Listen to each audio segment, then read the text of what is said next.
Me llamo Marisol. He cumplido ya los 72 años. Hubo un tiempo en que pensaba que con ver crecer a mi hijo, con verlo convertirse en un hombre de bien, esta vida ya no me debía nada. Pero entonces llegó un día gris incluso bajo el sol de Sevilla, en que me di cuenta de que hay cosas que, por mucho que las entregues, no siempre vuelven a ti. Hoy, las llaves de mi propia casa cuelgan del cinturón de mi nuera, no del mío. El manojo de llaves que Alejandro, mi hijo, me regaló por mi 60 cumpleaños. Cada llave tenía una pequeña cinta de color para que no me confundiera. La roja, para la puerta principal. La verde, para el patio. La azul, para el buzón. Ahora, todas esas cintas de colores bailan en su cadera cada vez que camina por el pasillo. Y yo, desde el sillón del salón, solo puedo mirar. Ella dice que es por mi seguridad. Mamá, me dijo esta mañana, con esa voz suave que ha adoptado desde el funeral. Su voz parece una caricia, pero a veces las caricias también pueden aprisionar. No debería salir sola. Las calles son peligrosas. Y a veces se olvida de las cosas. Es mejor que yo guarde las llaves. No le respondí. ¿Qué podía decirle? Tenía razón en una cosa. A veces me olvido. Me olvido de que mi hijo ya no va a entrar por esa puerta, silbando una melodía desafinada. Me olvido de que su risa ya no va a llenar el silencio de estas paredes. De eso, sí, me olvido a cada rato, porque mi corazón se niega a recordarlo. Pero no me olvido de todo. No. No me he olvidado de aquel día, hace apenas un mes, en el tanatorio. El aire era denso, pesado. Olía a crisantemos y a un dolor mudo que se pegaba a la ropa. Yo estaba sentada en una silla de plástico que imitaba a la madera, con las manos juntas sobre el regazo, mirando el ataúd. Era de una madera de cerezo, o eso parecía, y brillaba demasiado bajo los focos del techo. No parecía real. Dentro de esa caja brillante estaba mi niño, mi Alejandro. Un cáncer se lo había llevado en 6 meses. 6 meses. Un suspiro. Un mal sueño del que todavía esperaba despertar. La gente pasaba en una procesión silenciosa.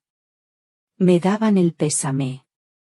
Apretujaban mi hombro con una lástima que me pesaba más que mi propia pena. Yo asentía. Intentaba curvar los labios en algo parecido a una sonrisa, pero sentía la cara como una máscara de cartón. Al lado, Sofía, mi nuera, recibía los abrazos con una entereza admirable. Llevaba un vestido negro, impecable, de manga larga. Su dolor era elegante, silencioso. Parecía una estatua. Lucía, mi nieta, se aferraba a su brazo, con los ojos hinchados y la mirada perdida en la pantalla de su teléfono móvil. Pobre niña. Solo tiene 16 años. Su teléfono es su refugio. En un momento, cuando el flujo de gente disminuyó y solo quedaba un murmullo lejano, Sofía se acercó a mí. Se inclinó, y el perfume suave que siempre usa se mezcló con el olor de las flores muertas. Su mano, fría como el mármol, se posó sobre la mía. Mamá, dijo en un susurro, tan bajo que casi tuve que adivinar las palabras. Su aliento olía a menta. Esta casa es demasiado grande para nosotras dos. Demasiado grande y demasiado vieja. Cuando todo esto pase, tendremos que pensar en algo más pequeño. Algo más, sencillo. Sus palabras no fueron crueles. No, en apariencia. Sonaban prácticas, lógicas. Como si estuviera hablando de hacer la lista de la compra. Pero para mí, en ese instante, fueron como si alguien echara un puñado de sal sobre una herida abierta. Todavía no habíamos enterrado a mi hijo, el olor de las velas aún estaba en el aire, y ella ya estaba desmontando nuestro hogar. El hogar que él amaba. El hogar donde cada rincón guardaba un eco de su voz. La miré. Sus ojos, de un color avellana muy claro, no mostraban más que una supuesta preocupación. Pero yo vi algo más. Detrás de la tristeza bien ensayada, vi una prisa. Una impaciencia mal disimulada. No dije nada.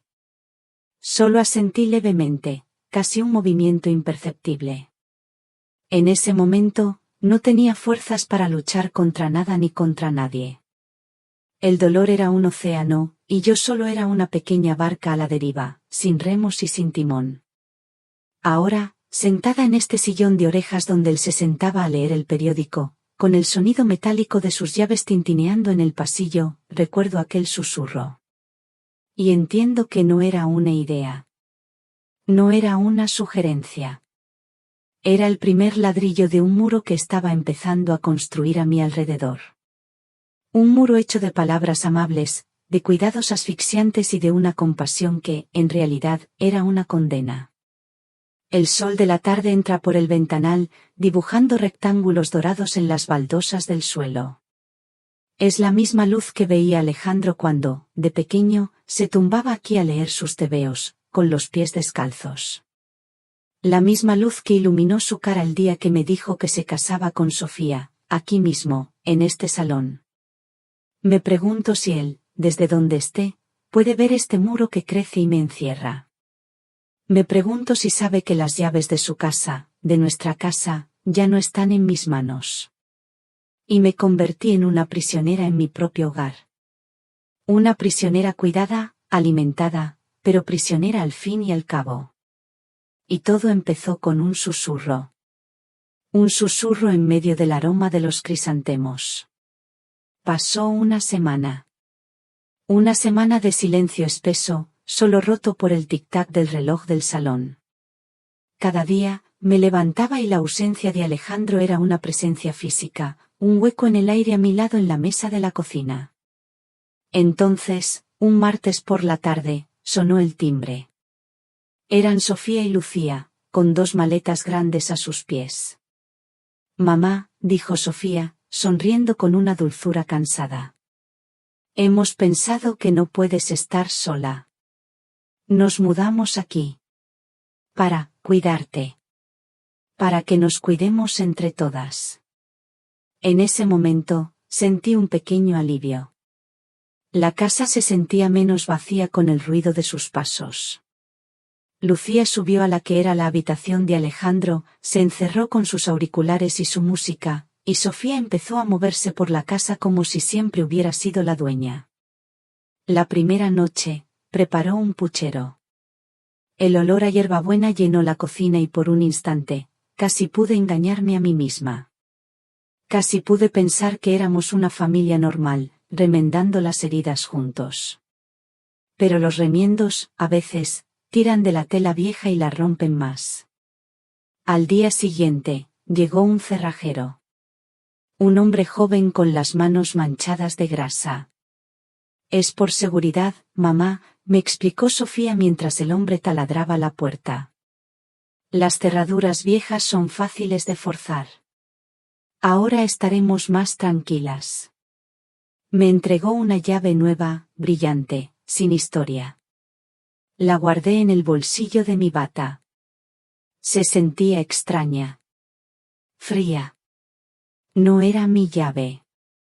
La mía era la que Alejandro me había dado, la que tenía una pequeña muesca en el borde porque una vez se le cayó al suelo.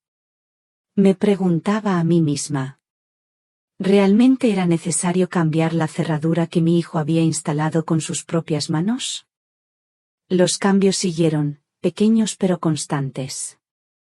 Como gotas de agua que, poco a poco, van horadando una piedra. Un día, Sofía reorganizó toda la despensa. Tiró mis viejas latas de tomate y compró otras de una marca ecológica. Otro día, cambió las cortinas del salón por unas de un color gris, muy moderno. Decía que daban más luz. A mí solo me daban frío. La casa empezaba a parecerse a ella. Ordenada. Impecable. y un poco vacía de alma. Un viernes, mientras yo estaba sentada en el patio, regando mis geranios, la oí hablar con Carmen en la cocina. Carmen llevaba trabajando con nosotros desde que Alejandro era un niño. Era más que una empleada. Era familia. Conocía todos los secretos de esta casa. Sabía cómo me gustaba el café y cuando necesitaba un rato de silencio. Me acerqué a la puerta, sin hacer ruido. Carmen, oí decir a Sofía con un tono amable, pero firme. La familia le agradece todos estos años de servicio. Pero ahora las cosas han cambiado. Con la pensión de mi suegra y sin el sueldo de Alejandro, tenemos que apretarnos el cinturón. Ya no podemos permitirnos sus servicios. Mi corazón dio un vuelco. Entré en la cocina. Carmen estaba de pie, con la cabeza gacha, retorciendo su delantal entre las manos. Sofía, al verme, me sonrió como si me estuviera dando una buena noticia. No te preocupes, mamá. A partir de ahora, yo me encargo de todo. Así ahorramos un poco. Miré a Carmen. En sus ojos vi una tristeza profunda, y también una pregunta. Esperaba que yo dijera algo. Que la defendiera. Que le dijera que ella no se iba a ninguna parte. Pero las palabras no me salieron. Me sentí paralizada, una espectadora inútil. ¿Qué podía decir? Sofía tenía razón en la superficie. Había que ahorrar. Su lógica era impecable. Era un muro contra el que mis sentimientos no podían chocar.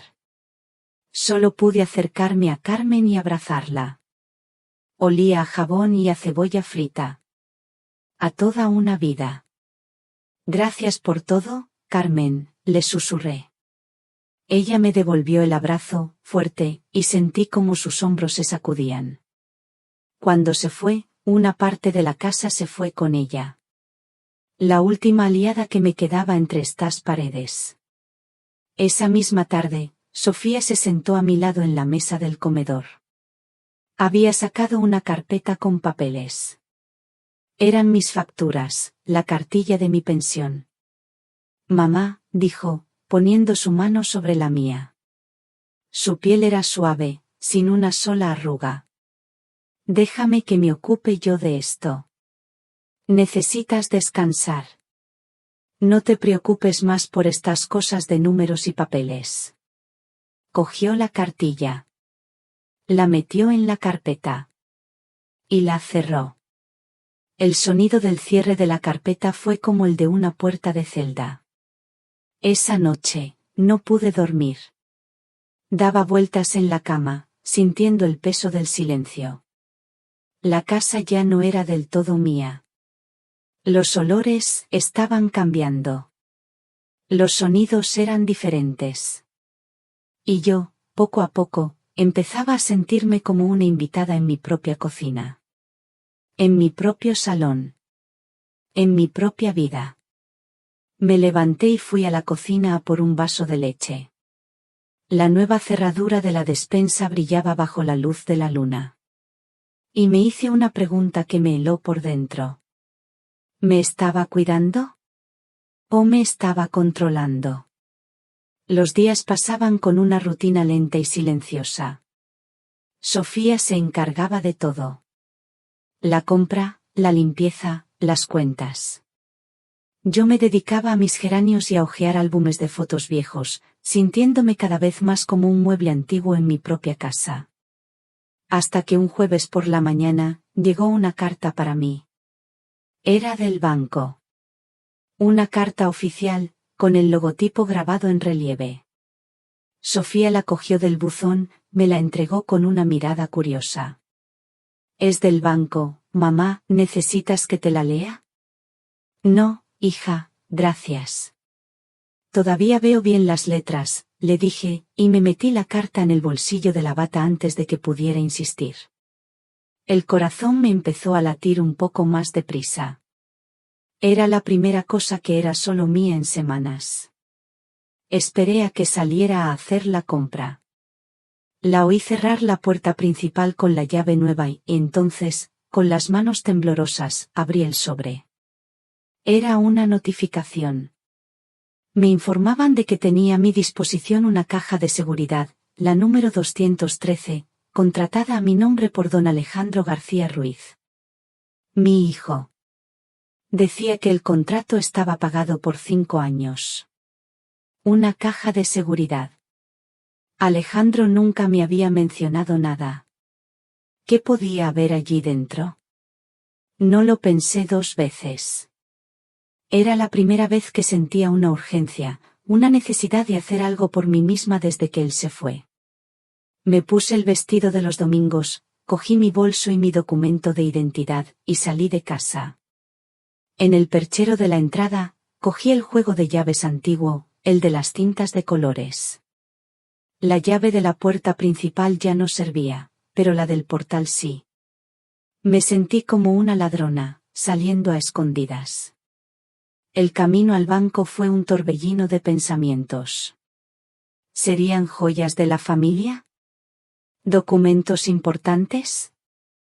Al llegar, una empleada muy joven me acompañó a una sala pequeña, sin ventanas. Trajo una caja metálica, la abrió con 2 llaves, la suya y la mía, y me dejó a solas. Dentro de la caja no había joyas. Había una carpeta de cartón y un sobre blanco. Abrí la carpeta primero. Contenía unos documentos legales. Una escritura de propiedad.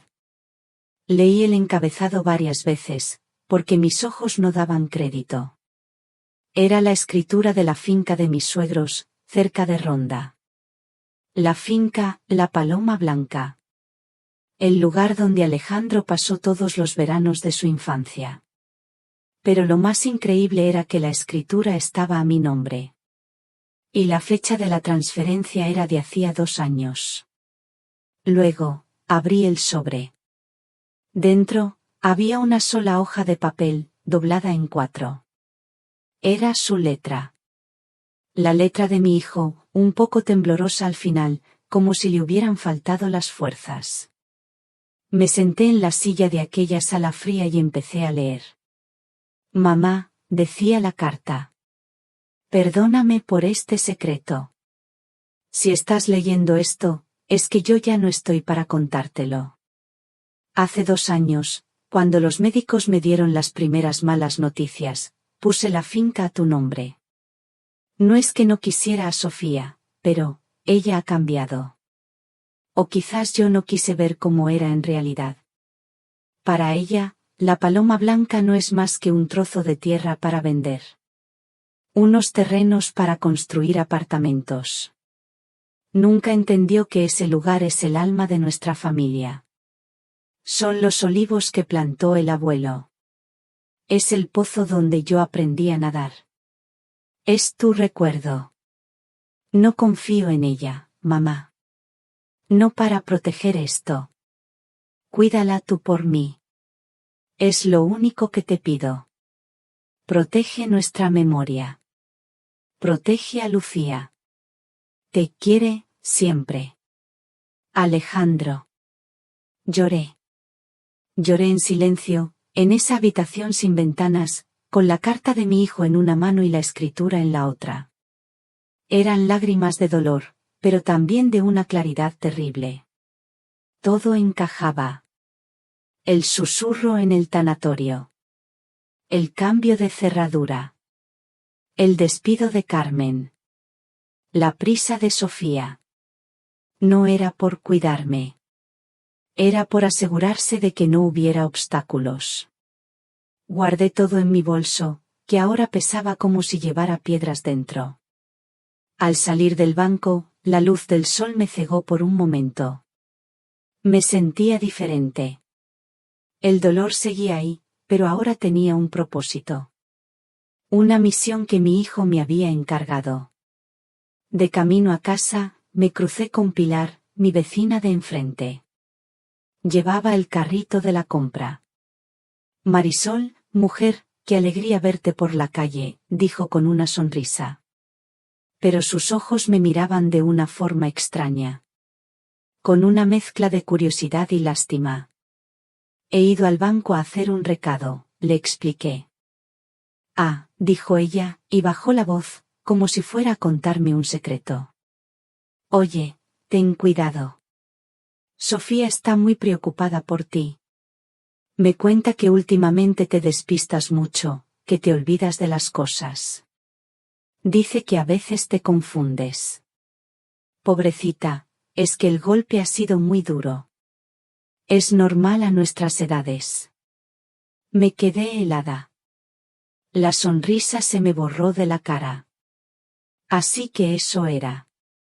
Sofía no solo me estaba aislando dentro de casa. También estaba tejiendo una red de mentiras por fuera. Estaba preparando el terreno, convenciendo a todos de que yo ya no era dueña de mi propia mente. Estoy perfectamente, Pilar, le dije, con una frialdad que la sorprendió. Mejor que nunca. Me despedí y seguí mi camino. Al llegar a casa, abrí la puerta del portal con mi vieja llave, la de la cinta verde. Me sentí pequeña, sola. Sola contra mi nuera, contra la compasión equivocada de mis vecinos, contra la idea de que ser mayor es sinónimo de ser inútil.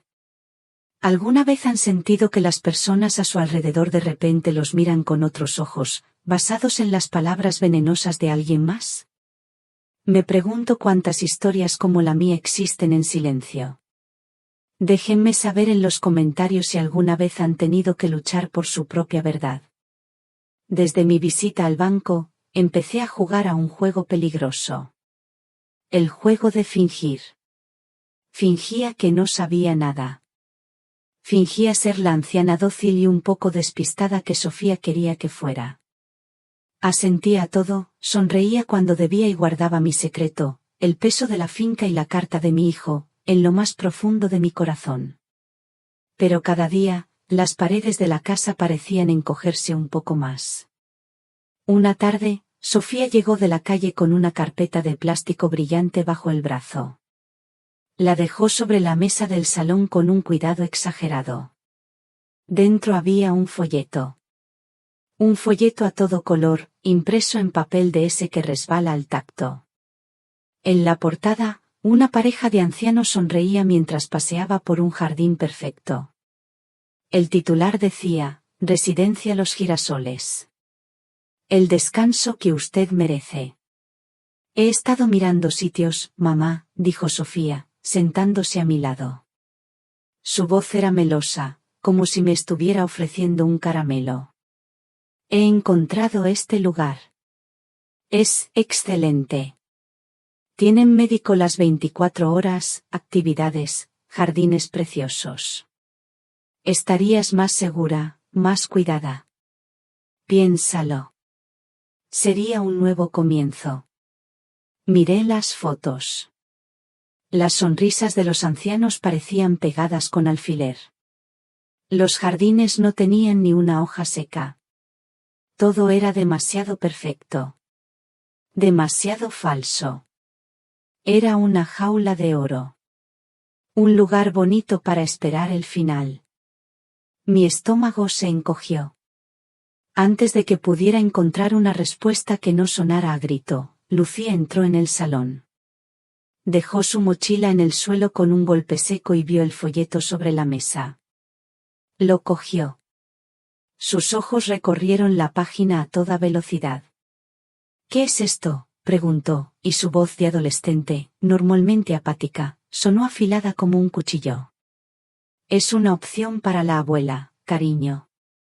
Un sitio donde estará mejor, respondió Sofía sin perder la calma. Lucía la miró. Fue una mirada larga, dura.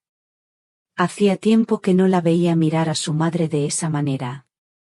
Mejor, repitió Lucía, y su voz subió de volumen.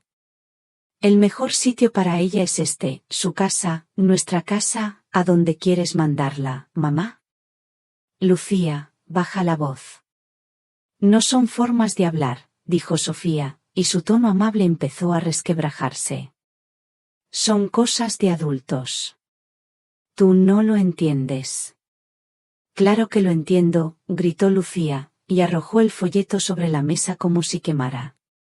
Quieres deshacerte de ella, como te deshiciste de Carmen, como estás cambiando toda la casa. Se hizo un silencio tenso. Un silencio cargado de electricidad. Sofía se levantó. Su cara era una máscara de ira contenida. Vete a tu cuarto. Ahora mismo, ordenó con una voz helada. Estás castigada. Sin teléfono. Lucía la desafió con la mirada un segundo más, luego dio media vuelta y subió las escaleras corriendo. Oí el portazo de su habitación retumbar en toda la casa. Sofía se quedó de pie, respirando hondo. Luego me miró, forzando una sonrisa. No le hagas caso, mamá. Es la edad. No sabe lo que dice. Pero yo sí sabía lo que decía. Lucía, con la furia de sus 16 años, había dicho en voz alta lo que yo solo me atrevía a pensar. Por primera vez en semanas, no me sentí completamente sola. Había un pequeño soldado luchando en mi bando. Esa noche, el aire en la casa se podía cortar. Apenas cenamos. Sofía no hablaba. Lucía no bajó de su cuarto. Yo me retiré pronto, diciendo que me dolía la cabeza. Pero no podía dormir. Daba vueltas en la cama, con el eco del grito de mi nieta en los oídos. Pasada la medianoche, me levanté a por agua. La casa estaba a oscuras, en silencio. Al pasar por la puerta del despacho de Alejandro, que ahora usaba Sofía, oí un murmullo. Su voz. Hablaba por teléfono, en un susurro rápido, urgente. Me pegué a la madera de la puerta, conteniendo la respiración. No, claro que no quiere, decía. La niña se ha puesto hecha una fiera. Lo ha complicado todo. Hubo una pausa. Escuchaba a la otra persona. Sí, lo sé, continuó. Por las buenas no va a funcionar. No, no va a firmar nada voluntariamente. Tendremos que pasar al plan B. Otra pausa. Y entonces, oí las palabras que me helaron la sangre. Voy a necesitar que el abogado empiece los trámites. Sí, los de incapacitación. Necesitaremos un informe médico. Algo que demuestre que no está en sus cabales. Que no tiene capacidad para decidir por sí misma. Me aparté de la puerta como si quemara. Mi propio aliento se atoraba en mi garganta. Así que ese era el final del camino. No era solo echarme de mi casa. Era quitarme mi voz. Mi voluntad. Convertirme legalmente en una niña a la que se le puede manejar a antojo. Volví a mi cuarto a tientas, con las piernas temblando. Me senté al borde de la cama, en la oscuridad. El miedo ya no era una sospecha. Era una certeza. Una certeza fría y afilada que se me clavaba en el pecho. Y supe que ya no podía seguir fingiendo. La partida de ajedrez silenciosa había terminado. Ahora empezaba la guerra. Pasé toda la noche en vela, sentada en una silla junto a la ventana, viendo cómo la oscuridad de la calle se iba tiñendo poco a poco de un gris azulado. Las palabras de Sofía, las que oí a través de la puerta, se repetían en mi cabeza como un eco. Incapacitación. Informe médico. No tiene capacidad para decidir. No era solo mi casa lo que estaba en juego. Era mi dignidad. Mi derecho a ser yo misma hasta el último día de mi vida. El miedo de la noche, frío y paralizante, dio paso a una extraña calma con la primera luz del alba. Ya no había tiempo para dudar ni para lamentarse. Había que actuar. Y yo no podía hacerlo sola. Recordé a Mateo. El señor Mateo. El abogado de la familia desde que mi marido vivía. Un hombre serio, de pocas palabras, pero con una mirada honrada. Alejandro confiaba mucho en él. Esperé a que Sofía saliera a llevar a Lucía al instituto. En cuanto oí el sonido de la puerta al cerrarse, busqué en la vieja agenda de teléfonos de mi marido. Sus dedos, manchados de tinta de imprenta, habían repasado tantas veces esos números que algunos estaban casi borrados. Pero el de Mateo seguía allí, claro y legible. Marqué el número con el corazón en un puño. Me contestó su secretaria. Quería hablar con el señor Mateo, por favor. Dígale que llama Marisol, la viuda de Ricardo García. Tuve que esperar unos minutos, que me parecieron horas. Finalmente, oí su voz al otro lado, grave y tranquila. Marisol. ¡Qué sorpresa! Dígame, ¿en qué puedo ayudarla?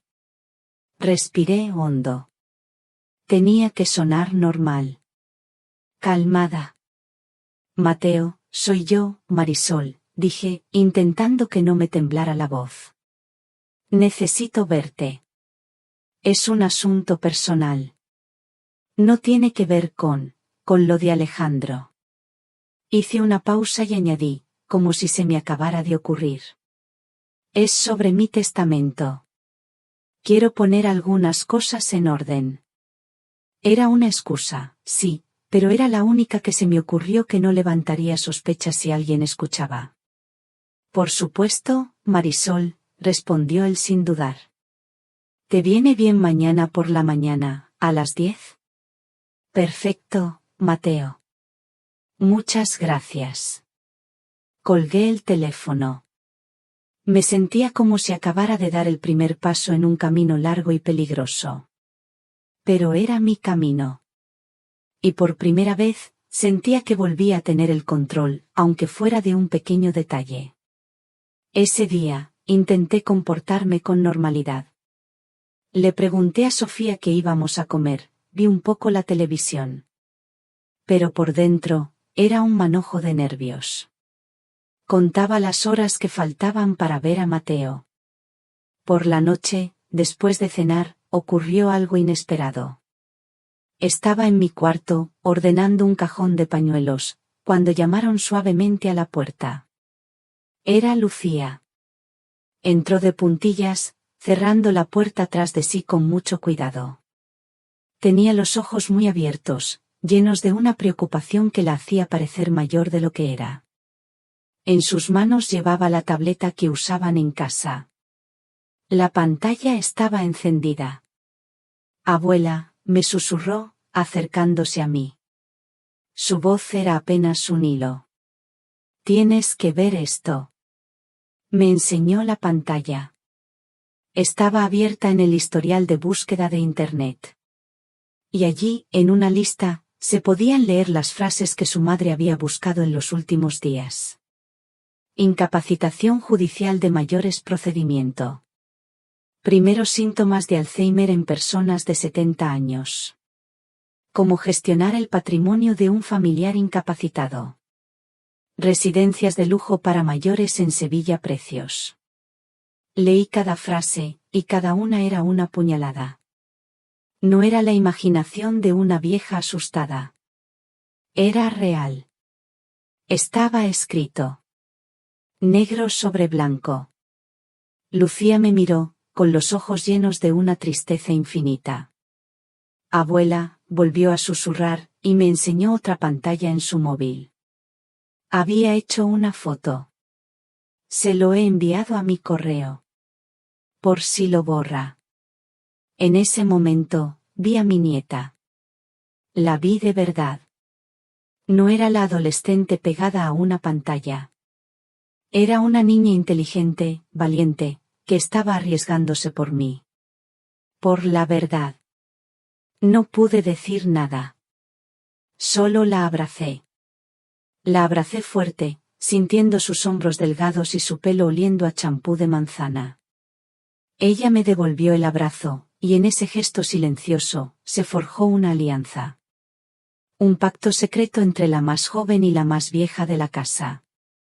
Ella no sabía lo de la finca. No sabía lo de la carta de su padre. Pero no importaba. Sabía lo que era justo. Gracias, mi niña, le dije al oído. Gracias. Esa noche, cuando me acosté, puse la foto que Lucía me había enviado en mi teléfono, al lado de la carta de Alejandro que guardaba bajo el colchón. Ya no eran solo sospechas. Eran pruebas. Y yo ya no estaba sola. Una pequeña luz se había encendido en la oscuridad. A la mañana siguiente, le dije a Sofía que iba a la parroquia, a llevar unas flores a la Virgen por el alma de Alejandro. Era una mentira blanca, una de las muchas que estaba aprendiendo a decir. En lugar de ir a la iglesia, cogí un autobús que me dejó cerca de la oficina de Mateo. Su despacho era como lo recordaba, lleno de libros con tapas de cuero, con olor a papel viejo y a café. Mateo me escuchó en silencio, sin interrumpirme ni una sola vez. Le conté todo. El susurro en el tanatorio, el cambio de cerradura, la carta de Alejandro, la finca, el folleto de la residencia. Y finalmente, le enseñé en mi teléfono la foto que Lucía había hecho del historial de búsqueda. Cuando terminé, él se quedó un rato en silencio, con los dedos entrelazados sobre la mesa. Su cara seria se había vuelto aún más grave. Marisol, dijo finalmente, y su voz era rotunda. Esto es muy serio. El proceso de incapacitación judicial es un arma muy peligrosa. Si Sofía consigue un informe médico que diga que no estás en plenas facultades, un juez podría concederle tu tutela. Y eso significa que lo controlaría todo. Absolutamente todo. Tus cuentas, tus propiedades, tu casa, y decidiría por ti dónde debes vivir. Cada palabra era un clavo que se hundía en la madera de la mesa. ¿Y qué puedo hacer, Mateo?, le pregunté, sintiendo un nudo de miedo en la garganta. Por ahora, dijo él, inclinándose hacia mí, lo más importante es que actúes como si no supieras nada. Sigues siendo la Marisol de siempre. No la confrontes. No dejes que se dé cuenta de que has hablado conmigo. Yo empezaré a moverme por mi cuenta, discretamente. Necesitamos estar preparados para cuando ella dé el siguiente paso. ¿Por qué lo dará? Me dio una última advertencia antes de irme. Y sobre todo, Marisol, ten cuidado. No firmes absolutamente nada. Ni un recibo, ni una autorización, nada. No importa lo inofensivo que parezca. Salí de su despacho sintiéndome extraña. Estaba asustada, sí, pero también sentía una fuerza nueva.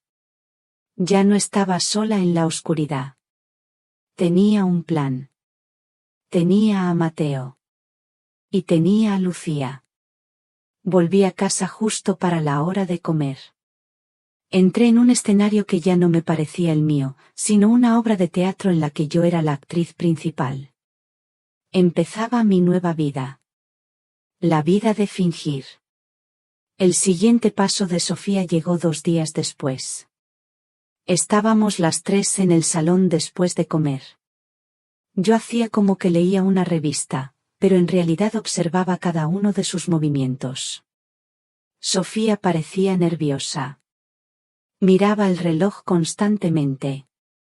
A las 5 en punto, sonó el timbre.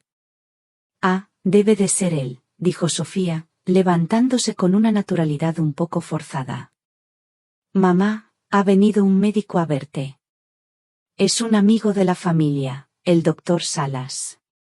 Le he pedido que venga a hacerte una revisión general. Con la tensión y todo, quiero estar segura de que estás bien. Un médico. Mi corazón dio un brinco. El informe médico. El plan B. Entró un hombre de unos 50 años, con un maletín de cuero y una sonrisa que no le llegaba a los ojos. No llevaba bata blanca. Parecía más un comercial que un médico. Buenas tardes, Marisol, dijo, con una voz demasiado jovial. Soy el doctor Salas. Sofía me ha hablado mucho de usted, ¿cómo se encuentra? Comenzó la partida de ajedrez. Me tomó la tensión. Me auscultó la espalda. Todo normal.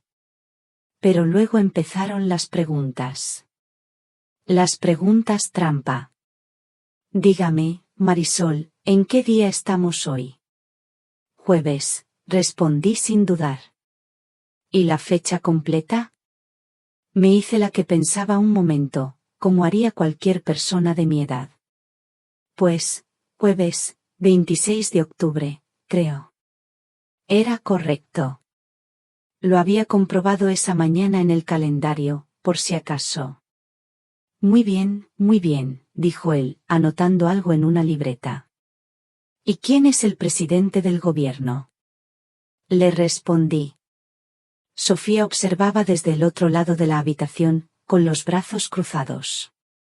Lucía, sentada en el sofá, no apartaba la vista de su teléfono, pero yo sabía que no se estaba perdiendo ni un detalle.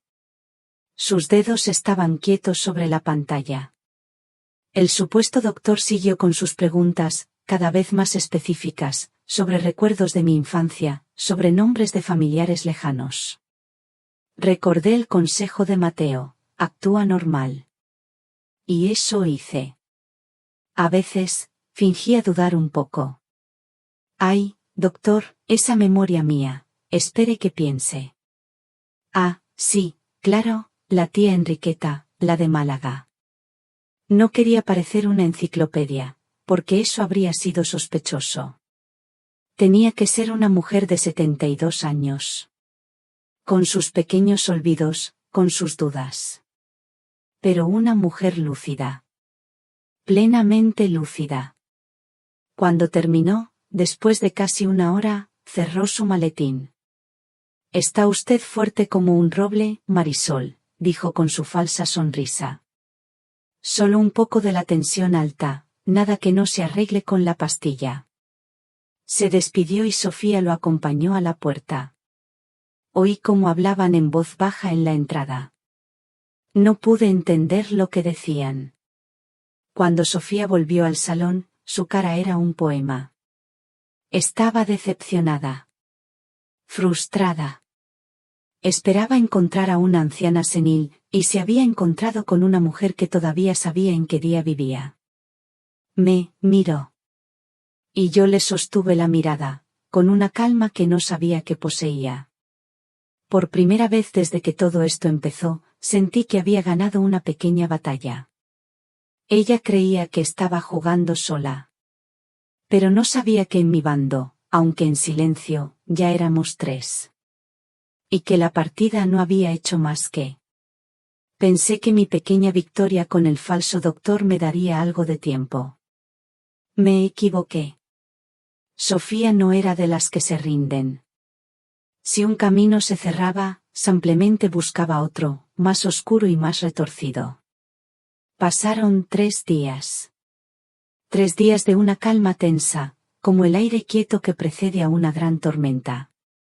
El sábado por la mañana, después del desayuno, Sofía me pidió que me sentara con ella en el salón.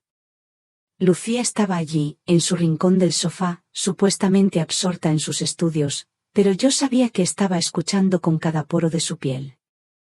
Sofía sacó un folio de una carpeta.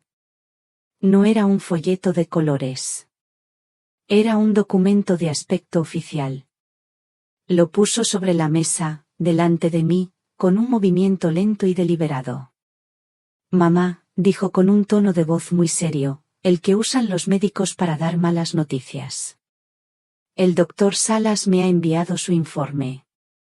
Estuvo revisando sus notas y, aunque en la visita parecías estar bien, ha detectado algunas cosas preocupantes. Mi sangre se heló. Sentí un frío que me subía desde los pies. Dice, continuó ella, sin mirarme a los ojos, sino al papel, que muestra signos tempranos de un deterioro cognitivo. Pequeñas pérdidas de memoria, Confusión ocasional. Nada grave por ahora, pero es algo que hay que gestionar. Cogí el papel con manos temblorosas. Las letras parecían bailar delante de mis ojos. Era un informe médico, con un membrete de una clínica que no conocía y un sello que parecía puesto con demasiada fuerza. Y al final, la firma ilegible del supuesto doctor Salas. Leí la conclusión. Las palabras exactas. Se recomienda iniciar los trámites para establecer una tutela legal que garantice la protección del patrimonio y el bienestar de la paciente. El bienestar de la paciente. El papel no temblaba. Era yo la que temblaba. Era una mentira. Una mentira impresa en un folio que tenía el poder de destruirme. De borrarme. Levanté la vista. Sofía me miraba ahora con una expresión de profunda y falsa pena. Lo siento mucho, mamá, dijo, y su voz sonaba rota. Sé que es duro. Pero es por tu bien. Para protegerte. Para que yo pueda cuidarte mejor sin tener que molestarte con firmas y burocracia. Extendió un bolígrafo sobre la mesa, junto al informe. Solo es un trámite. Para que estemos más tranquilas. Si firmas aquí, dando tu conformidad, todo será más fácil. Sin juzgados, sin molestias. Yo me encargaré de todo. Y tú ya no tendrás que preocuparte por nada. Nunca más. Miré el bolígrafo. Negro y brillante. Luego miré el papel. La línea de puntos donde se suponía que debía firmar. Era un abismo. Si ponía mi nombre ahí, me estaría tirando a él de cabeza. Estaría renunciando a todo. A mi casa, a la finca de Alejandro, a mi propia voz. Sentí una oleada de desesperación tan grande que casi me ahoga. Me sentí vieja. Cansada. Sola. Por un momento, solo un instante, pensé en firmar. En rendirme. En dejar que la marea me arrastrara y acabar con esta lucha silenciosa que me estaba consumiendo por dentro. ¿Qué más daba ya todo? Y entonces, sentí algo. Una mano pequeña y cálida se posó sobre la mía, que temblaba encima de la mesa. Bajé la vista. Era la mano de Lucía. Se había levantado del sofá sin hacer ruido y se había puesto a mi lado. No dijo nada. No miró a su madre. Solo me miró a mí. Y en sus ojos, en los ojos de mi nieta, no vi lástima. Vi fuerza. Vi rabia. Vi una promesa silenciosa. No estás sola, abuela. Estoy aquí. Su calor subió por mi brazo y llegó hasta mi corazón. Disipó el frío. La desesperación se retiró como una ola que vuelve al mar. El nudo de mi garganta se aflojó. Aparté mi mano de la suya, suavemente. Cogí el informe. Lo doblé por la mitad, con cuidado, y se lo devolví a Sofía. Necesito pensarlo, dije, y mi voz, para mi sorpresa, sonó firme. No voy a firmar nada hoy. La cara de Sofía se transformó. La máscara de pena se cayó, y por un segundo vi su verdadera expresión, una furia helada. Pero la recuperó enseguida. Claro, mamá. Piénsalo, dijo, recogiendo el papel y el bolígrafo. Pero no tardes mucho. Es por tu bien. Se levantó y se fue al despacho. Oí el sonido de su puerta al cerrarse. Un portazo contenido. Me quedé sentada, con Lucía a mi lado, en silencio. Su mano seguía cerca de la mía. La batalla no había terminado. De hecho, se había vuelto mucho más peligrosa. Pero ya no tenía miedo. El amor de aquella niña era mi escudo. Y la promesa que le hice a mi hijo era mi espada. Si han llegado escuchando hasta aquí, les pido un pequeño favor. Dejen un número 1 en los comentarios, solo para que yo sepa que no estoy contando esta historia al vacío, que hay almas amigas acompañándome en este viaje. Su presencia es el mayor aliento que podría recibir para narrar lo que vino después, el final de todo. El intento de Sofía de hacerme firmar aquel papel falso fue un punto de inflexión. Comprendí que ya no podía limitarme a defenderme. Esperar a que ella diera el siguiente paso era como esperar a que el lobo decidiera cuándo atacar. Tenía que mover yo mis piezas. Tenía que forzar el final de la partida. Esa misma tarde, mientras Sofía estaba encerrada en el despacho, probablemente hablando con sus abogados, me senté en la cocina con Lucía. Cariño, le dije en voz baja. Necesito tu ayuda. Pero tienes que prometerme que tendrás mucho cuidado. Lo que sea, abuela, respondió ella sin dudar, apartando el móvil a un lado. Le expliqué lo que necesitaba. Sabía que Sofía usaba la tableta de casa para sus correos personales. Creía que era un lugar seguro, que nadie revisaría. Le pedí a Lucía que buscara cualquier cosa. El nombre del supuesto doctor Salas. La clínica del informe. Cualquier cosa que nos sirviera. Déjamelo a mí, dijo ella con una determinación que me asombró. Mientras Lucía se ponía a la tarea, yo tenía que hacer mi propia jugada. Había una persona en la familia a la que Sofía respetaba. O, más bien, a la que temía. Mi hermana mayor, Elena. Elena vivía en Córdoba. Era 10 años mayor que yo, viuda también, y la matriarca indiscutible de la familia. Una mujer de las de antes. Recta, justa y con una mirada capaz de atravesar el acero. No nos veíamos mucho, pero cuando había un problema grave, su palabra era ley. Esperé a tener la casa en silencio. Fui a mi cuarto, cerré la puerta y la llamé. Elena, soy Marisol, le dije cuando contestó. Hermanita. ¡Qué milagro! Va todo bien por ahí, ¿cómo lo llevas? Su voz era fuerte, sin rodeos. Regular, Elena. Regular, confesé. Por eso te llamo. Necesito que vengas a Sevilla. Hubo un silencio al otro lado de la línea. Elena no era mujer de visitas sociales. Si yo la llamaba para que viniera, es que algo muy grave estaba pasando. ¿Qué ocurre?, preguntó, y su tono ya era de alerta. Es algo que no puedo contarte por teléfono, le expliqué. Elena, necesito que estés aquí.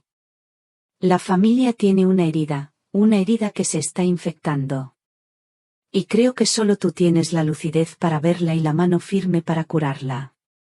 Otro silencio. Podía imaginarla en su casa de Córdoba, frunciendo el ceño.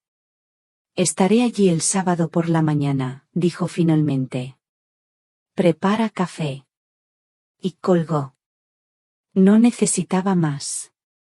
Sabía que vendría. Y su presencia sería el escenario perfecto para la verdad. Pasaron 2 días de tensión contenida. Yo preparaba la casa para la llegada de mi hermana.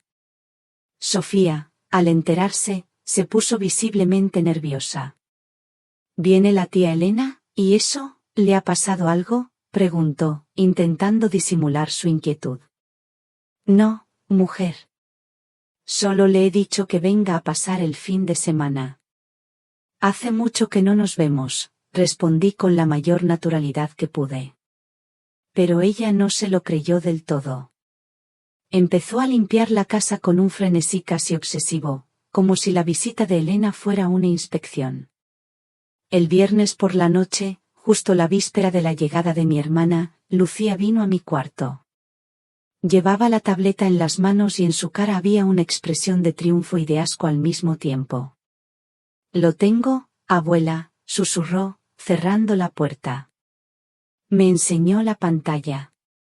Había encontrado una cadena de correos electrónicos. Eran entre la cuenta de Sofía y una dirección de correo de una supuesta consultoría de gestión familiar. El nombre era ridículo, una tapadera. El primer correo era de Sofía, preguntando por un informe de evaluación cognitiva para procesos de tutela. El último correo, el que Lucía me señaló con el dedo, era la respuesta de la consultoría. Leí el texto en voz alta, en un susurro. Estimada señora García, le confirmamos la recepción de su solicitud. El informe especializado, con las conclusiones requeridas por usted, estará listo en 48 horas. El coste total del servicio, tal y como acordamos, será de 2.000 euros. Le adjuntamos la factura para su abono. 200 euros. 200 euros por una mentira. Por un papel que podía robarme la vida. Abuela, dijo Lucía, y su voz temblaba de rabia. Apagado. Apagado para que mientan. Hice una foto a la pantalla con mi móvil. Otra más. Era la prueba definitiva. El clavo final en el ataúd de sus mentiras. Lo has hecho muy bien, mi niña, Le. El sábado por la mañana llegó Elena. Entró en la casa como una ráfaga de aire fresco y autoridad. Abrazó a Lucía, me dio 2 besos a mí, y saludó a Sofía con una inclinación de cabeza tan leve que casi fue un desaire. No traía maleta. Solo su bolso grande de cuero, del que siempre decía que cabía su vida entera. Marisol me ha dicho que prepares café, Sofía, fue lo primero que dijo. No fue una petición. Fue una orden. Decidí que la conversación tendría lugar en el patio. El patio era el corazón de la casa. Un pequeño oasis de geranios, azulejos y el murmullo de una fuente que mi marido había instalado. Era un lugar de verdad, de luz. Las mentiras, pensaba yo, se sienten incómodas bajo el sol. Nos sentamos las 4 alrededor de la mesita de forja. Sofía trajo el café en la vajilla buena, la de las ocasiones especiales. Se movía con una gracia nerviosa, como una actriz a punto de salir a escena. Fue ella quien empezó. Y empezó con una actuación digna de un premio. Tía Elena, dijo, con la voz cargada de una emoción temblorosa. Gracias por venir. Sé que Marisol te ha llamado. Está pasando por un momento muy difícil. Desde lo de Alejandro, no es la misma. Se confunde, se olvida de las cosas. Yo solo intento cuidarla, protegerla. Pero ella no se deja. A veces pienso que no se da cuenta de que lo hago por su bien. Lágrimas de cocodrilo asomaron a sus ojos. Puso su mano sobre la mía, en un gesto de cara a la galería. Yo la quiero mucho, tía. Es la madre de mi marido. Es mi madre. Elena no le quitaba ojo. Dejó su taza de café en el platillo con un sonido seco y la miró. Fijamente. El amor se demuestra con hechos, no con palabras, sobrina, dijo mi hermana con una voz cortante. Y entonces me miró a mí. Marisol, ¿qué es lo que tienes que contar? Era mi turno. Respiré hondo, buscando el aire perfumado de las flores. Elena, empecé, con una voz tranquila, mucho más tranquila de lo que me sentía por dentro. Sofía tiene razón. No soy la misma desde que murió mi hijo. Soy más fuerte. Y veo las cosas con más claridad. Saqué mi teléfono del bolsillo de la bata. Puse sobre la mesa las fotos de las pruebas que había ido acumulando. La del historial de búsqueda de la tableta. Y la del correo electrónico. Sofía está preocupada por mi salud mental, continué, mientras ella miraba las fotos con los ojos desorbitados. Tan preocupada que ha buscado cómo incapacitarme. Tan preocupada que ha comprado un informe médico falso por 2000 € para demostrar que estoy loca. Se hizo un silencio sepulcral. Solo se oía el agua de la fuente. Sofía se puso pálida. Abrió la boca para hablar, pero no le salían las palabras. Eso no es verdad, balbuceó. Es un malentendido. Yo solo pedía información. Elena ni siquiera la miró. Cogió mi teléfono y observó las imágenes con atención. Luego, levantó la vista y la clavó en Sofía. Su mirada era como la de un juez. Sofía, dijo Elena con una calma aterradora. Contéstame a una pregunta muy sencilla, ¿tú quieres a tu suegra, o quieres lo que tiene tu suegra? Esa pregunta fue la llave que abrió la compuerta. La máscara de Sofía se hizo añicos. Se levantó de golpe, tirando la silla hacia atrás. Su cara, antes compungida, se contrajo en una mueca de rabia pura. ¿Lo que tiene? Gritó, y su voz era un chillido agudo, irreconocible. Lo que tiene era de mi marido, debería ser mío, y de mi hija, pero ¿saben lo que hizo él, su maravilloso hijo? Nos miró a Elena y a mí con un odio que nunca le había visto. Se lo dejó todo a ella, gritó, señalándome. Todo. La casa de la playa, las cuentas, todo, me enteré por casualidad, revisando sus papeles, todo a nombre de su mamita, de una vieja que se va a morir mañana y no lo necesita para nada. Lucía, que había estado callada todo el tiempo, se levantó. Mamá, basta, le suplicó con lágrimas en los ojos. Pero Sofía ya no escuchaba a nadie. Estaba fuera de sí. El veneno que había guardado durante meses por fin estaba saliendo a borbotones. Él nunca confió en mí, nunca, siguió gritando, mientras las lágrimas de rabia le corrían por la cara. Di mi vida por él, por esta familia, y así me lo paga, dejándome con una mano delante y otra detrás mientras ella se queda con todo. Pues no, me niego, yo merezco esa herencia, y si tengo que decir que está loca para conseguirla, lo diré. Si tengo que encerrarla en una residencia, la encerraré. Lo había dicho. Lo había confesado todo. En medio del patio, bajo el sol de la mañana, la verdad había explotado, fea y violenta. Elena se levantó. Se acercó a Sofía, que ahora sollozaba, más de ira que de pena. No le dijo nada. Solo le puso una mano en el hombro y la apartó suavemente del camino. Luego vino hacia mí. Me cogió de las manos. Sus manos, arrugadas y fuertes, eran un ancla en medio de la tormenta. Se acabó, hermanita, me dijo. Ya se ha acabado todo. Y yo, por primera vez en mucho, mucho tiempo, me permití llorar. Pero no eran lágrimas de pena. Eran lágrimas de alivio. Después de la explosión en el patio, la casa se quedó en un silencio denso, pesado. Elena se quedó ese día conmigo. No hablamos mucho. No hacía falta. Su sola presencia era un bálsamo. Sofía se encerró en su cuarto. No la volvimos a ver hasta la mañana siguiente. El domingo, mientras Elena y yo tomábamos café, Sofía bajó las escaleras con las 2 maletas con las que había llegado. Iba vestida con ropa de calle, no de luto. No nos miró. No dijo adiós. Cruzó el salón, abrió la puerta principal y se fue. La puerta se cerró detrás de ella con un clic suave, casi discreto. Y con ese sonido, un capítulo de mi vida se cerró para siempre. Pensé que Lucía se iría con ella. Pero mi nieta bajó poco después, con los ojos hinchados pero la mirada firme. Yo me quedo aquí, abuela, dijo, sentándose a mi lado. Contigo. Esta es mi casa. En ese momento supe que no había perdido una familia.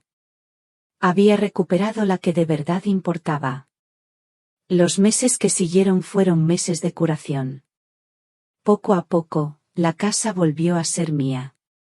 Quité las cortinas grises y volví a poner las mías, las de flores, las que dejaban pasar una luz más cálida. Un día, llamé a Carmen. Le pedí que volviera. Cuando entró por la puerta y la casa volvió a oler a su guiso de patatas, sentí que por fin estaba en casa de nuevo. Recuperé mis llaves. Mi cartilla del banco.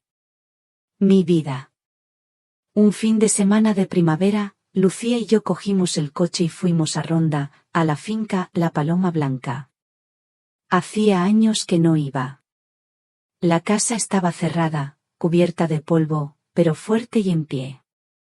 El jardín se había vuelto salvaje. Los olivos del abuelo seguían allí, retorcidos y sabios, con sus hojas plateadas brillando bajo el sol. Abrimos las ventanas para que entrara el aire. Y mientras el olor a tomillo y a tierra húmeda llenaba las habitaciones, sentí que no estábamos profanando un recuerdo.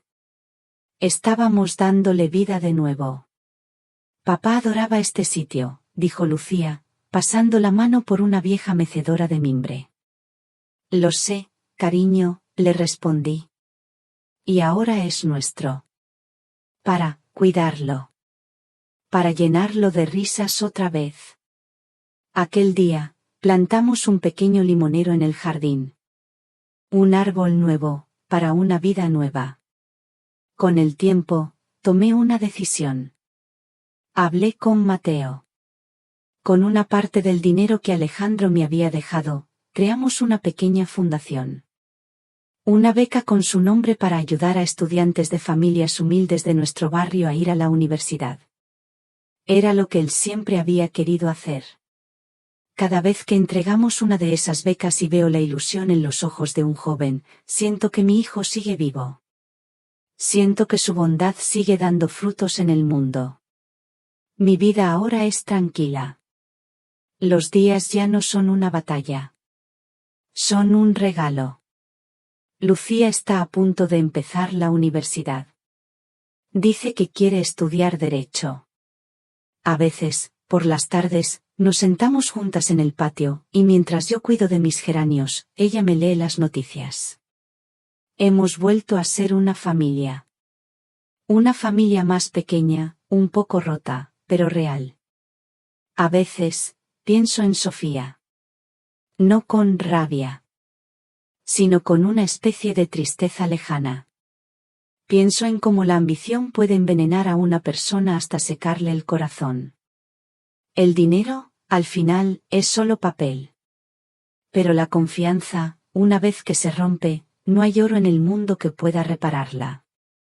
Y es entonces cuando entiendo las lecciones que esta dura etapa me ha dejado. He aprendido que los padres debemos proteger a nuestros hijos, incluso de las personas que ellos eligen para amar. Preparar las cosas, dejar las cuentas claras, no es desconfianza. Es un acto de amor final. Un paraguas que les dejas para cuando llegue la tormenta que tú ya no verás. He aprendido que los hijos tienen la responsabilidad de cuidar, pero nunca el derecho a controlar. El verdadero respeto a un mayor no es hacerle la vida más fácil, sino dejarle vivir su propia vida, con su propia voz, hasta el final. Y he aprendido algo sobre la naturaleza humana. Que las crisis, como la muerte de un ser querido, no cambian a las personas. Solo les quitan el disfraz y revelan lo que siempre han sido por dentro. Unos revelan su egoísmo. Y otros, como mi Lucía, revelan un coraje y una lealtad que no sabían que tenían. Esta noche, la casa está en silencio.